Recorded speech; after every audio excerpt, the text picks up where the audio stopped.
High NEET aspirant of 2025, क्या हाल है आपके? ये नंबर ऑफ अटेम्प्ट के को लेकर बहुत एक क्वेश्चन आ रहा है कि ये नंबर ऑफ अटेम्प्ट क्या है।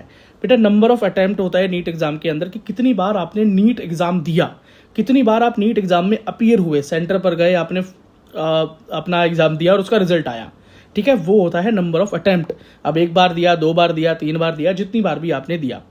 लेकिन अगर किसी ने नीट का फॉर्म भरा लेकिन वो नीट का एग्जाम देने नहीं गया, जैसे इस साल किसी ने नीट का फॉर्म भरा 2025 में और वो एग्जाम देने नहीं गया, तो नेक्स्ट ईयर 2026 में अगर वो एग्जाम में अपीयर होगा तो नंबर ऑफ अटेम्प्ट में 2025 को काउंट नहीं करेगा, क्योंकि उसने एग्जाम नहीं दिया। तो एग्जाम देना और उसका रिजल्ट आना ही नंबर ऑफ अटेम्प्ट में काउंट होता है, ठीक है। तो याद रखना नंबर ऑफ काउंट ऐसे होता है। कई बच्चे बहुत पुराने टाइम के भी हैं यहाँ पर, जो क्योंकि भाई एज लिमिट तो कोई है नहीं, है ना, तो कई बच्चे ऐसे भी है जो पूछ रहे थे भैया हमने तो वो दिया था, AIPMT दिया था जो नीट से पहले चलता था, तो वो नंबर ऑफ अटेम्प्ट में काउंट होगा? नहीं, वो नहीं होगा, वो CBSE करवाती थी, ठीक है, ये NTA करवाते। तो NTA नीट आपने कितनी बार दिया ये सवाल है, AIPMT प्लस नहीं पूछा आपसे, तो खाली आपने नीट कितनी बार दिया ये सवाल आपसे पूछा गया है, तो वो आप बताएं, ठीक है। और जिस ईयर आपने एग्जाम भरा ही नहीं, एग्जाम दिया ही नहीं, तो वो तो वैसे भी काउंट होना नहीं। तो आपने एग्जाम भर भी दिया लेकिन एग्जाम दिया नहीं, वो भी काउंट नहीं होना।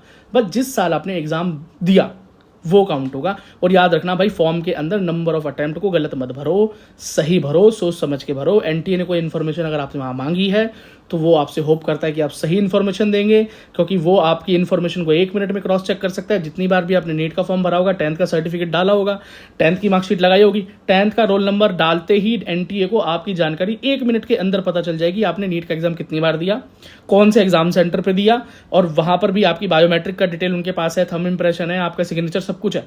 ऑनलाइन जाकर सब चीज़ वहाँ पे ऑनलाइन हो जाती हैं। तो आर्काइव में 1 मिनट लगेगा आपकी सारी डिटेल निकालने में। तो अगर उन्होंने देख लिया कि गलत इन्फॉर्मेशन बच्चे ने प्रोवाइड करा रखी है एक्चुअली, और यहाँ पर इतनी बार अटेम्प्ट किया और यहाँ पर गलत कर दिया, तो आपका एडमिशन 1 मिनट में कैंसिल हो सकता है, या आपके ऊपर नीट का बैन लग सकता है, या आपका एप्लीकेशन फॉर्म रिजेक्ट करने में वो 1 मिनट का समय भी नहीं लगाएंगे। तो प्लीज़ गलत ना करें। और जिससे हो गया है, करेक्शन विंडो खुला हुआ है, 9 मार्च, 10 मार्च, 11 मार्च रात 11 बजे तक, 11:50 तक कर लो, करेक्ट कर लो, कोई पैसा नहीं लग रहा है, एक time 1 time. Thank you so very much.